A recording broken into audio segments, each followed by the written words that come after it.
Hi everyone, it's me, John at Pangalactic. Today we're going to be making a little bit of a different cocktail than what we've done in the past. We're going to be making, actually I don't know what I want to call this.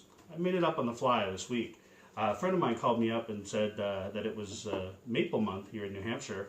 So I figured it'd be kind of fun to do a maple syrup based cocktail. But I did not get around to putting a name to it. So maybe you can leave your suggestions for names in the comments afterwards. So I'm going to make this cocktail two ways because as I was making it, I couldn't decide which way I liked it better. One is straight up as a cocktail. The other is going to be served in a rocks glass with ice and topped off with some seltzer water. So to start off both of these, I'll put a little ice in there. But we'll start off both these by adding a little bit of sage. And take some good amount of sage. We got like a handful of leaves. And a little bit of rosemary. And I'm going to make a double recipe here of that.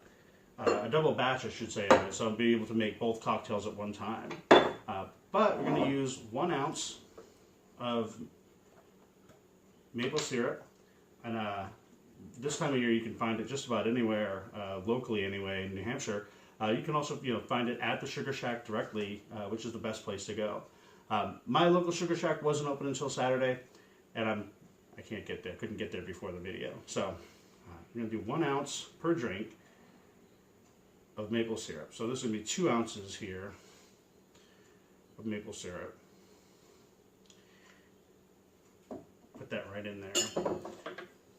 I should have muddled this before I started, but it'll be alright. Just going to press them down a little bit. Make a little bit of a mess for me to clean up with this thing later. But that's alright. It's not a deal breaker. Anyhow, 1 ounce per drink maple syrup, and then 2 ounces per drink of Irish whiskey.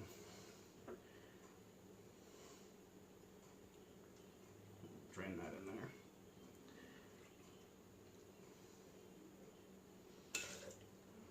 2 and 2. Now I'm going to go and add some ice to the shaker.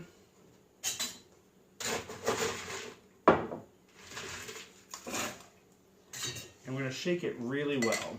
I want to get everything mixed together. I want to make sure that my sage and my rosemary are blending really well.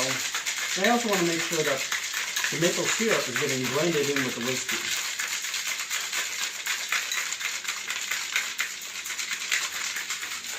All right, so that tin's nice and cold. And we're going to use our Hawthorne strainer. And then we're going to double strain. So what double straining is when you take a drink like this that has a lot of particulates in it that you don't want in the glass. You just take a fine mesh strainer. So you strain it once, and you're straining it again. So I'm going to strain this right out into my cocktail coupe, catching all that not so good stuff. I'm going to do the same thing, strain the rest of it into my other glass. There we go. And that looks like it's about half and half. That's fine. And I'm just going to top this one off with some seltzer water. The thing I noticed that was a little different, with the when adding the seltzer water is it seemed to bring out a little more of the sage flavor for one reason or another. However, both of these equally delicious. If you make them, let me know which one you like the best. And also, like I said, it doesn't have a name. So if you can come up with a name, leave it in the comments. That'd be much appreciated. Hope you guys have a great rest of your night and have a good week.